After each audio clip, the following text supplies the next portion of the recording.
오늘 8번째 시간입니다. 성령의 열매를 사모하라. 8번째 시간, 온유에 대해서 살펴보겠습니다. 사희화오, 자양충원절, 이런 앞글자를 따서 늘 기억하셨으면 좋겠어요. 자, 질문을 드리죠. 여러분은 온유하십니까? 너무 처음부터 갑자기 훅 들어오나요? 저는 온유합니다 라고 이렇게 자신 있게 말할 수 있는 사람이 과연 몇 명이나 될까요? 그럼 질문을 이렇게 한번 바꿔보겠습니다. 혹시 여러분 주변에 온유하다고 생각되는 사람들이 한두 명쯤은 있습니까? 아마 떠오르는 사람이 혹 있을 것 같아요. 근데 여러분들이 생각하는 그 온유하다라고 생각하는 그 사람들의 그 온유함은 사실 성경적인 온유함이 아니라 그냥 일상에 사용이 되는 온순함, 아마 그 정도일 겁니다. 굉장히 순하고 착하고 양보 잘하고 부드럽고 순박하고 유순한 그런 사람. 근데 성경에서 말하는 온유함은 우리가 이해하는 온순함과는 개념이 달라요. 온순함이란 그냥 사람들의 평가하는 성품이죠. 하지만 온유함은 하나님께서 인정하시는 성품이에요. 온순함은 태생적인, 날 때부터 그렇게 태어난 좀 순한 그런 기질과 성품. 하지만 온유함은 하나님으로 인해서 다듬어진 그런 성품을 의미합니다. 온순함은 표면적으로 나타나는 어떤 인간됨됨이, 인간성을 말하지만 온유함은 감추어진 속사람의 마음입니다. 또한 온순함은 사람의 뜻을 따르는 아주 순한 마음이라면 온유함은 철저히 하나님의 뜻에 순복하는 그런 마음이죠. 온유함으로 사용된 헬라어 단어는 프라우스라는 단어입니다. 이 단어의 뜻은 본래 길들여지다라는 뜻을 갖고 있어요. 뭐라고요? 길들여지다. 길들여지다. 어떤 힘이 있는데, 어떤 능력이 있는데 더 큰 힘에 의해서 컨트롤되는 거예요. 절제가 되고 조절이 되는 거예요. 더 강한 힘에 의해서 그것이 훈련된다는 의미예요. 신약 성경이 기록될 당시에 로마는 세계 패권을 지녔던 강력한 제국이었습니다. 모든 전쟁에서 승리를 거두었고요. 그리고 곳곳에서 값진 물건들, 그리고 많은 일꾼들 넘치도록 로마 세계 안으로 들어왔어요. 그래서 당시에 로마에 꽤 부유한 그런 갑부들은 집안에서 사설 동물원을 갖추어 놨다고 합니다. 그래서 동서양에서 사들인 각색 동물들, 짐승들, 특별히 사자나 표범 같은 맹수를 키우기도 했대요. 그래서 잘 길들여지고 잘 다듬어진 그런 맹수들을 마치 애완견처럼 가까이 두고 손님들에게 자랑을 하곤 했다는 거예요. 그런데 이런 맹수를 처음부터 그렇게 둘 수는 없겠죠. 사들여서 노예들에게 지속적으로 훈련을 시키게 합니다.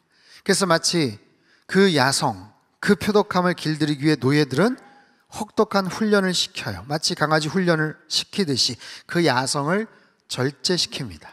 그리고 일정한 시간이 지난 후에 노예는 맹수를 주인 앞에 데리고 와서 테스트를 하죠. 시범을 보입니다. 마치 서커스장에서 조련사의 채찍에 온갖 동작을 하는 사자나 호랑이처럼 충분하게 길들여졌을 때, 그런 모습이 보여졌을 때 주인은 아주 만족스럽게 한마디를 외치는데 프라우스라고 해요. 그게 뭐예요? 길들여졌군. 이제 유순해졌군. 그 안에 동물의, 그 맹수의 야성이 다른 힘에 의해서 제압되고 잘 길들여졌다는 뜻이에요.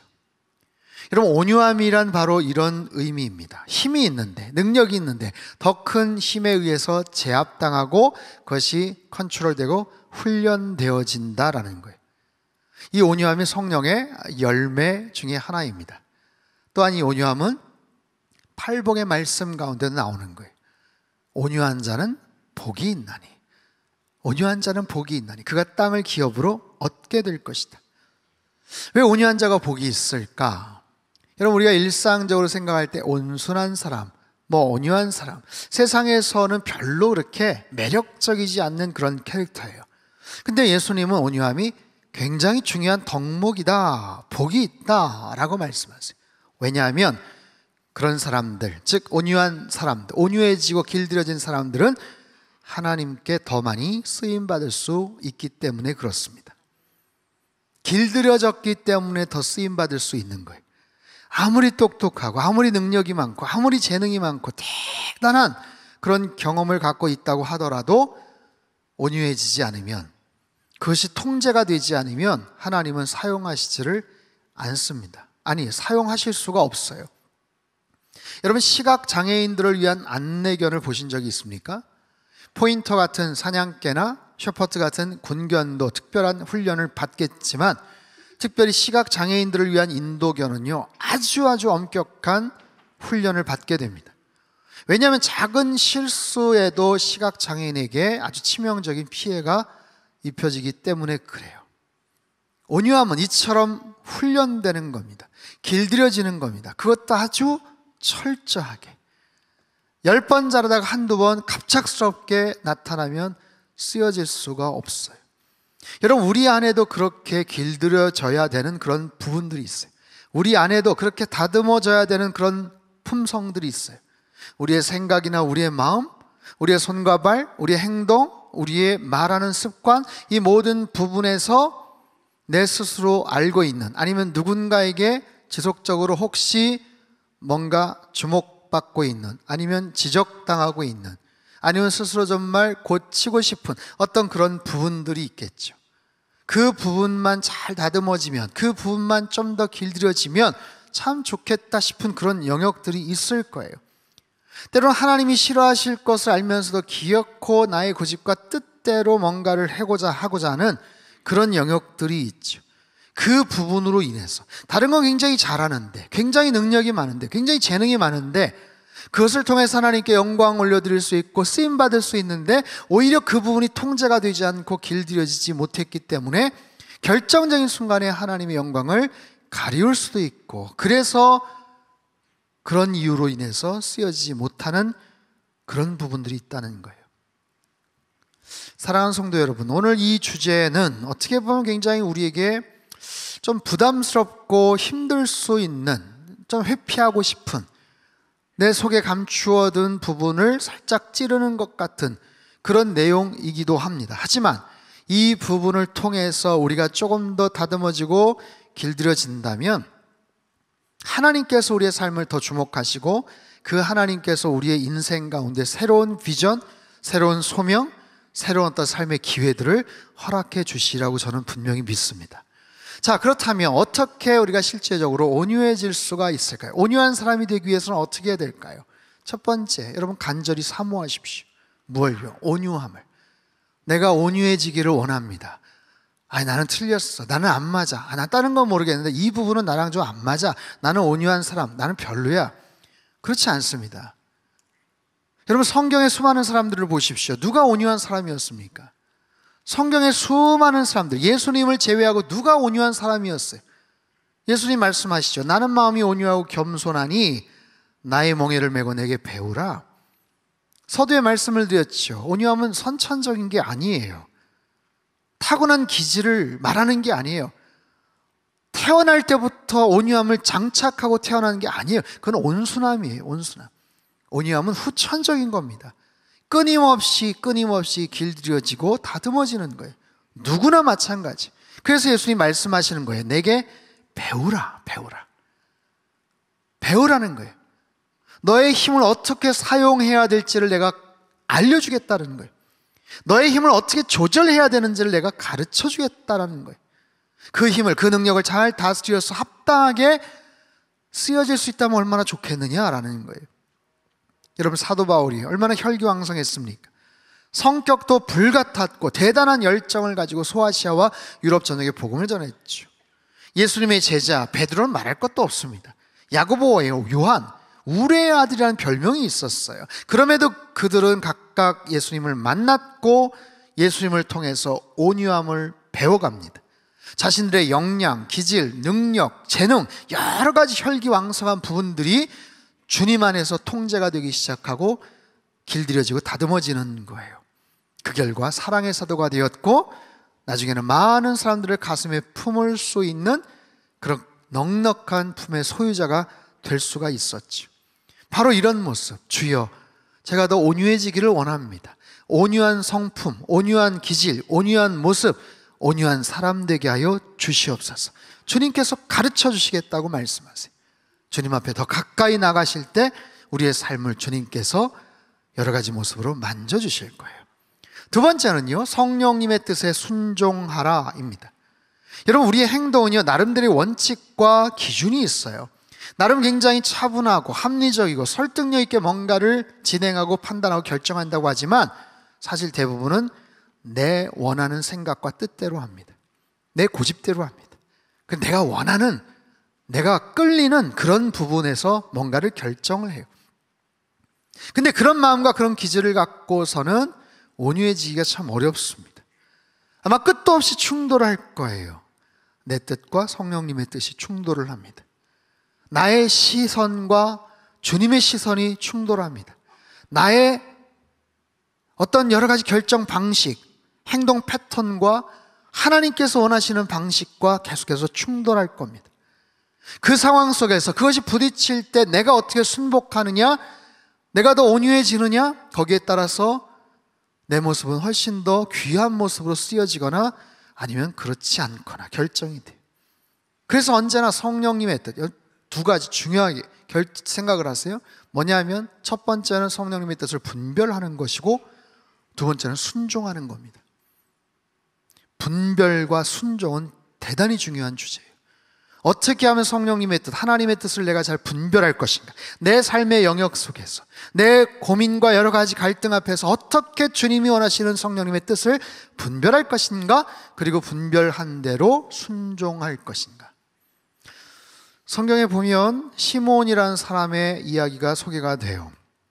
그는 성전 주변에 머물면서 메시아를 고대하며 살던 나이가 많았던 노인입니다. 근데 성경은 그가 성령의 사람이었다라고 소개를 해요.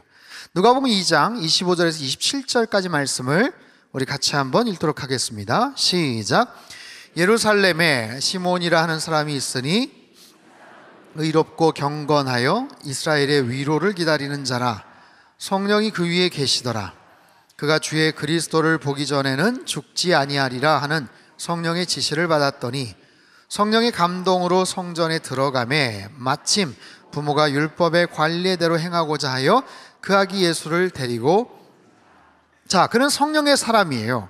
성령님이 그 위에 계셨고요, 성령님의 지시를 받았고요, 성령님의 감동으로 성전에 들어갑니다.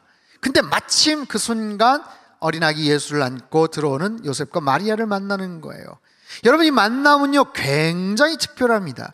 예수님, 메시아가 이 땅에 오시겠다는 예언은 예수님 탄생 전 무려 700년 전 이사야 선지자 때서부터 계속해서 선포가 되고 회자가 되었던 이야기예요. 수많은 믿음의 사람들이, 경건한 하나님의 사람들이 메시아 오기를 기다렸어요. 이제나 저제나 언제 오실까 기다렸지만 결국에는 못 만났습니다. 무려 700년 동안 그렇게 사람들은 기다리다가 죽어갔어요. 그런 상황 속에서 네가 메시아를 만날 것이다, 네가 죽기 전에 메시아를 볼 거야. 여러분, 얼마나 가슴 벅찹니까? 어떻게 만날까? 도대체 어디에서 어떤 모습으로 만날까? 모든 생각과 계획과 모든 자신의 모든 것들을 성령님의 그 지시함에 완전히 포커스를 맞춰서 살아가는 거예요. 그러던 어느 날 성령님의 감동으로, 어떻게 감동을 주셨는지는 모르지만 성전 안에 들어가게 됐고 그 순간 어린아기를 안고 들어오는 누추한 모습의 요셉과 마리아를 만나는 거예요. 그 아기를 보는 거예요. 그리고 메시아임을 직감하는 거예요. 여러분, 온 우주 만물을 창조하신 그 만왕의 왕 되신 그 살아계신 하나님, 그 하나님께서 인간의 모습으로 이 땅에 오셨어요. 아기의 모습으로 이 땅에 오셨어요. 작고 보잘것없는 연약한 꼬물거리는 그 아기의 모습으로 이 땅에 오시고 바로 눈앞에 있는 그 아기를 그가 보며 그가 깨닫게 됩니다. 그리고 그 아기를 가슴에 품고 한없는 감격과 기쁨으로 아기를 향한 찬양의 노래를 드리게 되죠.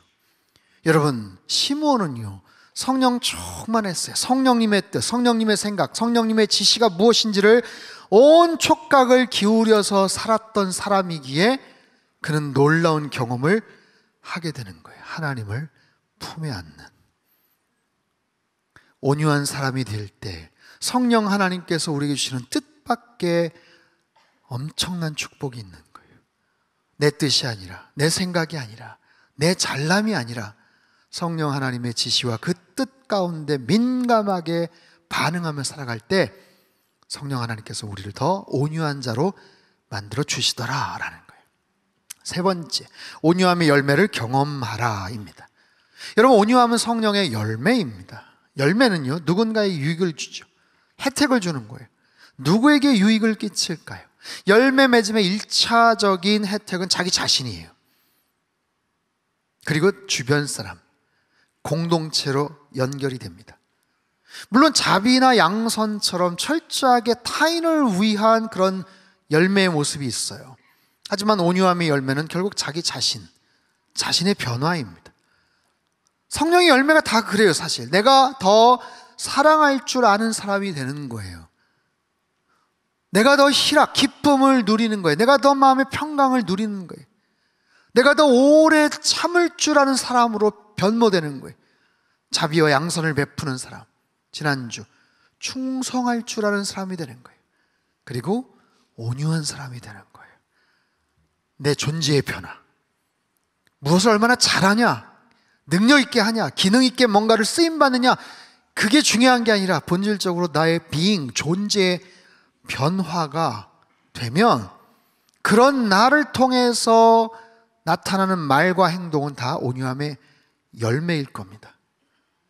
온유해진 모습으로 행하는 모든 행동들, 모든 결정들, 그리고 하나님의 뜻과 하나님의 자비하심이 온유해진 나를 통해서, 나를 통과해서, 나를 사용하셔서 하나님의 뜻이 나타나고 드러나는 거죠.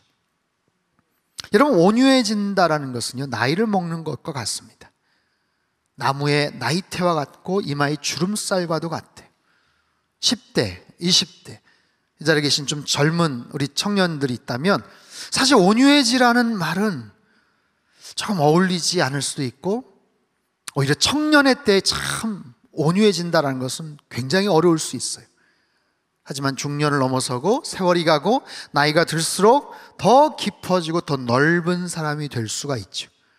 과거에는 굉장히 아등바등했는데, 과거에는 굉장히 예민하고 센치하게 행동했는데, 이제는 좀 더 넉넉한 품을 갖고 포용하고 이해하고 조금 더 사람들을 더 다듬고 더 풍성한 그런 모습으로 변화되는 것. 그래서 온유한 사람이 된다는 것은 굉장히 멋진 변화입니다.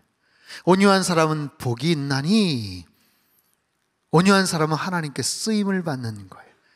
여러분, 충성하는 자만 쓰임받는 게 아닙니다. 온유한 사람이 될 때 하나님께 더 크게 쓰임을 받을 수가 있어요. 자, 어떤 의미에서 충성과 온유는 동전의 양면과도 같아요.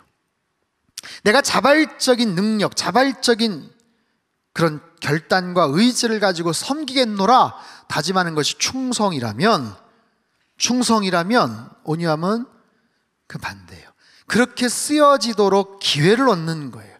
왜요? 길들여졌으니까. 사용될 수 있도록 길들여져 있고 준비가 되어 있으니까. 그래서 충성과 온유는 그 내면과 외양에 있어서 헌신하는 사람들, 쓰임받고자 하는 사람들에게 있어서 대단히 중요한 덕목이 됩니다. 오늘 오후 4시에 임직식이 있어요. 장로 안수집사 권사로 임직받으시는 64분이 지난 상반기 동안 열심히 훈련을 받았습니다. 이번 임직 과정이 좀 특별했던 것은 피택 장로님을 제외하고 안수집사 권사님들의 경우는 각자의 지원을 받았다는 거예요. 즉, 교회에서 임직 좀 받으시죠? 임직 받으시겠습니까? 권면하고 제안하고 시킨 것이 아니라 본인들이 여러 가지 기본적인 자격을 갖춘 후에 자원을 해서 힘든 훈련을 받았고 오늘 오후에 임직을 받는 거예요. 여러분, 하나님의 일꾼으로 쓰임받는다는 것, 부름받는다는 것, 전적인 하나님의 은총이죠. 각 나라마다 최고 영예를 가진 부대들이 있습니다. 우리나라의 UDT나 707 특임대나 미국의 델타 포스나 영국의 SAS 같은 특수 부대들이 있어요. 나라를 지키고 특수한 임무를 부여받습니다. 그들이 어떻게 선발이 됩니까? 조국이 그대를 부른다. 나라를 위해 싸우다 장렬히 죽자, 뭐 이런 서늘한 문구를 보고 가슴 벅찬 마음으로 젊은이들이 지원을 해요. 여러분, 소명이란 그런 거예요. 하나님께서 우리를 부르십니다. 하나님께서 불러주신 거예요. 거기에 우리의 의지와 결단과 열망이 함께하는 거죠. 예수님께서 삭개오를 부르셨어요. 삭개오의 이름을 불러주신 예수님, 삭개오야 내려오라, 내가 오늘 너희 집에 유하겠다. 전적인 하나님의 은혜죠. 주님의 은혜죠. 근데 그 이전에 삭개오가 돌감람나무 위로 올라갑니다. 그 안에 간절함이 있었고 사모함이 있었어요. 변화에 대한 사모함, 내 인생이 이렇게 돼서는 안 된다는 간절한 그런 사모함이 있었고, 그 부르심에 대한 즉각적인 순종이 있었던 겁니다. 하기 싫은데 억지로 시킨 것 아니에요. 내가 아니면 할 수 없다고 교만과 자랑을 하는 것도 아닙니다. 부르심은 전적인 하나님의 은혜요, 섭리이지만 주님을 향한 나의 간절한 그리고 겸손한 헌신과 고백이 필요한 거예요. 제가 그렇게 훈련받고 싶습니다. 그렇게 쓰여지기를 원합니다. 그러한 분들에게 반드시 필요한 것이 바로 충성과 온유입니다. 내 온 힘을 다해서 하나님께 헌신하는 것, 그게 충성이에요. 반대로 내 온 힘을 빼고 하나님께 길들여지는 것, 그게 바로 온유입니다. 묻겠습니다. 충성이 더 어려울까요? 온유가 더 어려울까요? 어떤 게 더 어려울까요? 둘 다 쉽지 않지만 힘을 쓰는 것보다 어떨 땐 힘을 빼는 게 더 어려울지 몰라요. 그죠? 할 수 있는데 하지 않은 거예요. 힘이 있는데도 참는 거예요. 그리고 주님께서 원하시는 대로 길들여지고 다듬어지는 거예요. 내 속에 자랑하는, 그래서 교만해진 그 부분들이 낮아질 때, 내 속에 늘 웅크리고 있는 거친 성품들이, 모난 성품들이, 평소에는 아주 잔잔하고 평온하고 아무렇지도 않은데 어떤 상황과 어떤 특별한 자극과 감정이 있으면 나도 실망스러울 정도로 깜짝 놀라게 나타나고 폭주하는 그런 나의 숨겨진 성품들이 다듬어질 때, 내 안에 있는 힘과 능력이 주님의 더 큰 힘과 능력 앞에서 길들여질 때, 온유해질 때 하나님께서는 우리를 귀한 모습으로 사용하실 겁니다. 그럴 때 우리들은 정말 멋진 크리스찬이 되고요, 그런 사람들이 모여 있는 그 교회 공동체는 거룩한 믿음의 공동체, 선교적 공동체가 되는 거예요. 미국의 아주 유명한 듀크 대학의 교수였고, 한때 미국 타임즈 선장 미국 최고의 신학자로 꼽혔던 스탠리 하우어스가 이런 얘기를 했어요. 한 사람이 진실한 그리스도인이 되는 것, 그리고 한 교회가 진정한 믿음의 공동체가 되는 것이 세상을 위해 할 수 있는 최고이자 최선의 공헌이다. 여러분 공감하십니까? 내 한 사람이 진실한 크리스찬이 되는 것, 지역의 어떤 교회가 진정한 믿음의 공동체가 되는 것이 세상을 위해 할 수 있는 최선의 공헌이다. 그분의 신학적 강조점은 교회를 교회되게 하라. 교회가 사회 속에서 할 수 있는 최고의 사회적 책무는 교회가 교회되게 하는 것, 성도가 성도답게 세워지는 거예요. 성도란 거룩한 하나님의 사람들, 바로 성령의 사람들이에요. 그렇다면 성령님의 뜻을 따라야 하고 성령님의 뜻을 존중해야 됩니다. 그리고 성령님께서 기뻐하시는 열매들을 맺을 수 있어야 돼요. 성령님의 열매를 맺을 수 있어야 돼요. 왜요? 세상을 위해서? 타인을 위해서? 물론 그것을 통해서 하나님의 선을 행할 수 있겠지만 무엇보다도 나 자신을 위해서예요. 내 자신이 먼저 성령의 사람이 되고 성령의 열매를 맺는 겁니다. 내가 거창한 포부와 굉장한 의지와 야망을 가지고 내가 예수님의 이름으로 세상을 변화시키겠다, 내가 예수님의 이름으로 내 직장을 변화시키겠다, 내 가정을 변화시키겠다, 그것이 먼저가 아니라 예수님의 말씀을 통해서 내가 먼저 변화되는 거예요. 내가 가진 능력과 힘을 가지고 빼어난 일을 하고 업적을 쌓는 것이 아니라 주님께서 주시는 능력과 힘으로 내 자신을 컨트롤하고 주님의 뜻을 드러내는 거예요.